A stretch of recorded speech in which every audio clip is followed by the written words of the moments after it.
இந்த குர்ஆன் விளக்க உரையை கேட்டு படிப்பினை பெற்று அல்லாஹ்வின் நேர்வழியில் சிறந்த மனிதராக மற்றும் முழு மனிதர்களுக்கும் ஏனைய அனைத்து உயிரினங்களுக்கும் பயனுள்ள வாழ்க்கையை வாழ்ந்து மரணிக்க இறைவன் உதவி புரிவானாக. ஆமீன்.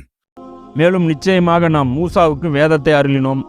மேலும் அவருக்கு பின்னர் தொடர்ந்து தூதர்களை நாம் அனுப்பினோம். இறுதியில் மரியமுடைய மகன் ஈசாவுக்கு தெளிவான சான்றுகளை கொடுத்து அனுப்பினோம். மேலும் தூய ஆன்மாவை கொண்டு அவருக்கு வலுவூட்டினோம். யாரேனும் ஒரு தூதர் உங்களுடைய மனோ இச்சைகளுக்கு இசைவில்லாத ஏதேனும் ஒன்றை உங்களிடம் கொண்டு வரும்போதெல்லாம் நீங்கள் ஆணவம் கொண்டு புறக்கணித்தீர்கள். சிலரை பொய்யர் என கூறினீர்கள் மற்றும் சிலரை நீங்கள் கொலை செய்தீர்கள். இது என்ன போக்கு? அல்லாஹ் கேட்குறான். அடுத்து அவங்களுடைய அந்த குற்றம் சொல்லும்போது அல்லாஹ் சொல்கிறான், மூசாவுக்கு வேதத்தை அருளினோம். மேலும் அவருக்கு பின்னர் தொடர்ந்து தூதர்களை நாம் அனுப்பினோம். மூசா நபிக்கு அப்புறம் ஒரு தூதர் இருந்துக்கிட்டே இருப்பார், ஒரு நபி இருந்துக்கிட்டே இருப்பார். இறுதியில் மரியமுடைய மகன் ஈசாவுக்கு தெளிவான சான்றுகளை கொடுத்து அனுப்பார். எது வரைக்கும்னா ஈசா நபி வரைக்கும் தொடர்ச்சியாக ஒரு நபி இருந்துக்கிட்டே இருப்பார். அப்போது அல்லாஹ் அவங்க என்ன சொல்கிறான் அப்படின்னா, இந்த இடத்துல இன்னொரு விஷயம் புரிஞ்சுக்கணும். என்ன அப்படின்னா, இங்கே ரசூல்களை அனுப்பணும்னு அல்லாஹ் சொல்கிறான். மூசாவுக்கு பிறகு தொடர்ந்து ரசூல்களை அனுப்பணும்னு சொல்கிறான். இப்போ நபிக்கும் ரசூலுக்கும் ஒரு வித்தியாசம் இருக்குது. நபி வேற, ரசூல் வேற. நபிமார்கள் அப்படிங்கிறவங்க யாரும் அவங்கள கொல்ல முடியும், கொலை செய்ய முடியும். சாதாரண மனிதர்கள் மாதிரி தான். அற்புதம்லாம் அவங்களால செய்ய முடியாது. ஆனால் ரசூல்கள் அப்படிங்கிறவங்க அற்புதங்கள் செய்வாங்க. மூசா நபி கடலில் பிளந்தாங்க, கைத்தடி போட்டால் பாம்பாக மாறும். ஈசா நபி பறவையை மண்ணில் செஞ்சு உயிர் கொடுத்தா அப்படியே அதை ஊதுனாங்கன்னா உயிர் கொடுத்து எந்திரிக்கும். குருடர்களுக்கு கண்ணை அப்படியே தடவுனாங்கன்னா கண் பார்வை வந்துடும். குஷ்ட நோய் இருக்கிறவங்களுக்கு கையில் அப்படி தடவுனாங்கன்னா நோய் குணமாயிரும். வீட்டில் அவங்க என்ன சாப்பிட்டுட்டு வந்தாங்கங்கிறத அவங்க வாயை பார்த்தே சொல்லிடுவாங்க. நீ வீட்டில் 2 ரொட்டி சாப்பிட்டு வந்திருக்க, இது தொட்டுட்டு சாப்பிட்ட, மீதி இவ்வளோ ரொட்டி வச்சிருக்கிற அப்படின்னு சொல்லிட்டு வருவாங்க. அந்த அளவுக்கு இவங்களுக்கு அற்புதங்கள்லாம் ரசூல்கள் செய்வாங்க. ஒவ்வொரு நபிக்கும் ரசூல்களுக்கும் அற்புதம் கொடுக்கப்பட்டிருக்கும். நபிமார்களுக்கு அற்புதம் இருக்காது.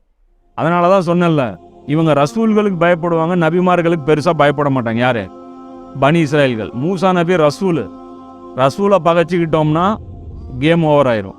ஏன்னா கண்ணு முன்னாடி ஃபிரௌன் எப்படி சட்னியாக போனான்னு அவங்களுக்கு தெரியும். நபிமார்களை பகைச்சிக்கிட்டா மறுமையில் தான் பனிஷ்மெண்ட்டு கிடைக்கும், துனியாவில் கிடைக்காது. அதனால் குர்ஆனில் எங்கெல்லாம் ரசூல்களை எதிர்த்தாங்களோ அந்த சமுதாயங்கள்லாம் என்ன இருக்கும்? அழிக்கப்பட்டிருக்கும். ரசூலை கை வைக்கவே முடியாது, ரசூலை தொட்டாலே அடிஞ்சு போயிடும். அதனால தான் ரசூல்லாவை யாருமே தோக்கடிக்க முடியல. ஏன்னா நபி ஸல்லல்லாஹு அலைஹி வஸல்லம் யார்? ரசூல். அப்போ இந்த இடத்துல அல்லாஹ் என்ன சொல்கிறான்? ரசூலுன்ட்டு அல்லாஹ் சொல்கிறான். குர்ஆனுடைய இன்னொரு ஸ்டைலும் என்ன அப்படின்னா, ரசூலுங்கிற வர்ற இடத்துல நபிங்கிற வார்த்தையும் பயன்படுத்துவான், நபின்னு வர்ற இடத்துல ரசூலுங்கிற வார்த்தையும் எல்லாம் பயன்படுத்துவான். சிலரை பொய்யர் என கூறினீர்கள். சில நபிமார்களை நீங்கள் என்ன பண்ணீங்க? பொய்யர்னு சொல்லிட்டீங்க. வந்தாலும் நீங்கள் நபின்னு ஒத்துக்கல. நபின்னு ஒத்துக்கிட்டா தானே அவர் சொல்கிற போதனைகளை ஃபாலோ பண்ணும். நபியே இல்லைன்னு சொல்லிட்டீங்க. மற்றும் சிலரை நீங்கள் கொலை செய்தீர்கள். ஏன் இப்படி பண்ணாங்க அப்படின்னா, வந்தவங்க என்ன பண்ணாங்க? அந்த நபிமார்கள் இவர்களுக்கு பிடிக்காத விஷயத்தை அவங்க உபதேசம் பண்ணாங்க. இவங்க துனியா ஆசை பிடிச்சிருக்காங்களா? அல்லாஹ்வை பற்றி சுத்தமாக மறந்துருக்காங்களா? அல்லாஹ் இவங்களுக்கு கொடுத்த அந்த பொறுப்பை நிறைவேற்றாமல் இருக்காங்களா? இப்போ இவங்க தனித்தனியாக ஆட்சி பண்ணிகிட்டு இருக்காங்களா? இப்படிலாம் இருக்கக்கூடாதுப்பா, ஒன்றா இருக்கணும்னு என்ன ஆகணும்? போயா வேலையை பார்த்துட்டுருவாங்க. ஏன்னா இப்போ 12 ராஜா இருக்கானா? இப்போ 12 1 ஆயிடுச்சுன்னா எத்தனை ராஜா இருப்பான்? ஒரு ராஜா. யார் அந்த 1? புரியுதா? இப்போ இன்றைக்கி முஸ்லீம் நாடும் ஏன் ஒன்றா வர்றதில்லை? இப்போ 57 பிரதமர் இருக்காங்களா? 57 மன்னர்கள் இருப்பாங்களா? 57 ஒன்றாயிருச்சுன்னா ஒரு மன்னர். அந்த ஒரு மன்னர் யார்? அந்த ஒரு மன்னர் நானும் ஒத்துக்குங்க, 57 ஓகேன்றுவான். நீ போய் ஒரு நாட்டுக்கிட்ட போய், ஈரான்கிட்ட போய், நீ தான் 57க்கு 1 ராஜா ஒத்துக்கிறியான்னு கேட்டால் ஊம்பான். சரி 57 நீ கொடுத்துரு, இன்னொருத்தானே ராஜா ஆகலான்னா ஈரான் கொடுப்பானா? தரமாட்டான். அதே மாதிரி தான் ஒவ்வொரு நாடுமே.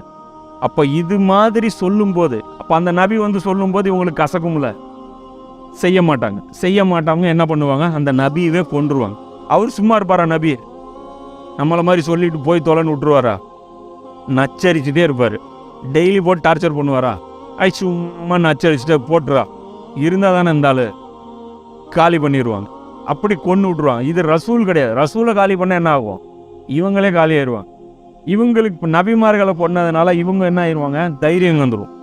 நபியை கொன்னோம், ஒன்றும் ஆகலை, அப்போ அல்லாஹ்க்கு இது ஒரு பிரச்சனை இல்லையாட்டிருக்கு, அல்லாஹ் நம்மளை விட்டு வச்சிருக்கான்ல, அதனால் ஒன்றும் பிரச்சனை இல்லை அப்படின்னு இவங்க நினச்சிக்கிறாங்க. எங்களுடைய இதயங்கள் 88ஆவது வசனம், எங்களுடைய இதயங்கள் உரையிடப்பட்டிருக்கின்றன என்று அவர்கள் கூறுகின்றனர். இல்லை, அவர்களுடைய அவநம்பிக்கையின் காரணமாக அல்லாஹ் அவர்களை சபித்து விட்டான் என்பதுதான் உண்மை. எனவே மிக சொற்பமாகவே அவர்கள் நம்பிக்கை கொள்வார்கள். இப்போ இவங்க அல்லாஹ் சொல்கிறாங்களே 75ஆவது வசனத்தில் அல்லாஹ் என்ன சொன்னான்? இவங்க நம்புவாங்கன்னு எதிர்பார்க்காதீங்க அப்படின்னு அல்லாஹ் சொன்னான். இது அல்லாஹ் முடிவு பண்ணி சொன்னதில்லை, இவங்க ஸ்டேட்மெண்ட்டே அப்படி தான் இருக்குது. என்ன சொல்கிறான்? அவங்ககிட்ட போய் ரொம்ப பேசுனா இந்த முஸ்லீம்கள் ரசூலா ஏற்றுக்குங்க, குரானை ஏற்றுக்குங்க அப்படின்னு ரொம்ப தாவா செஞ்சால் என்ன பண்ணுறாங்க? நீ என்ன வேணாலும் பேசு, எங்களுக்கு எஃபெக்டே ஆகாது, நீ எவ்வளோ வேணாலும் பேசு, எங்கள் மனசு இருக்குல்ல கவர் போட்டு மூடி இருக்குங்கிறான், உள்ளேயே போகாதுங்கிறான். இவனே சொல்கிறான் எங்கள் மனசு கவர் போட்டு மூடி இருக்குன்னு. இன்றைக்கும் இதே தான். இன்றைக்கி ஒரு முஸ்லீம்கள் நிறைய பிரிவாக பிரிஞ்சிருக்காங்க. அவங்ககிட்ட போய் இஸ்லாம் இப்படி தான் இப்படி இருக்க சொல்லுது, குரான் இப்படி வாழ சொல்லுது, நாம் ஒரு சில விஷயங்களை மட்டும் கையில் எடுத்துருக்கோம், நாம் உண்மையிலே நம்ம செய்ய வேண்டிய வேலைகள் நிறைய இருக்குது அப்படின்னு சொன்னோம்னா அவங்க என்ன பண்ணுவாங்க? நீங்கள் என்ன வேணாலும் சொல்லிக்கங்க, நாங்கள் ரொம்ப ஸ்ட்ராங்காக இருக்கோம், நாங்கள் ரொம்ப தெளிவாக இருக்கோம், நீ என்ன பேசினாலும் எங்களை மாற்ற முடியாது. அதில் அவங்களுக்கு ஒரு பெருமை. சொல்கிற விஷயங்கள் எடுத்து உண்மையிலே சரியாக இருக்கா, குரானில் அப்படி தான் இருக்கான்னு சொல்லி நேர்மையாக உட்காந்து செக் பண்ணி பார்த்தா அவங்க மறுமை வாழ்க்கைக்கு அது யூஸாக இருக்கும். ஆனால் அதை பண்ணுறதில்ல. அவங்க பெருமை என்ன? கொள்கை உறுதியான். எது? அந்த இருக்கிற இடத்துலையே ஸ்ட்ராங்காக இருக்கிறதுக்கு பேர் என்ன? கொள்கை உறுதி. அது கொள்கை உறுதி இல்லை, அதுக்கு பேர் என்ன? பிடிவாதம். பிடிவாதமும் ஒன்று தான். அதாவது ஒரே இடத்துல இருக்கிறதுக்கு பேர் பிடிவாதம். அதே நல்ல இடத்துல ஒரே இடத்துல நிலச்சிருக்கிறதுக்கு பேர் என்ன? கொள்கை உறுதி. கெட்ட இடத்துல ஒரே இடத்துல நிலச்சிருக்கிறதுக்கு பேர் பிடிவாதம், வீம்பு. இவங்க பண்ணிட்டு இருக்கிறதுனா வீம்பு.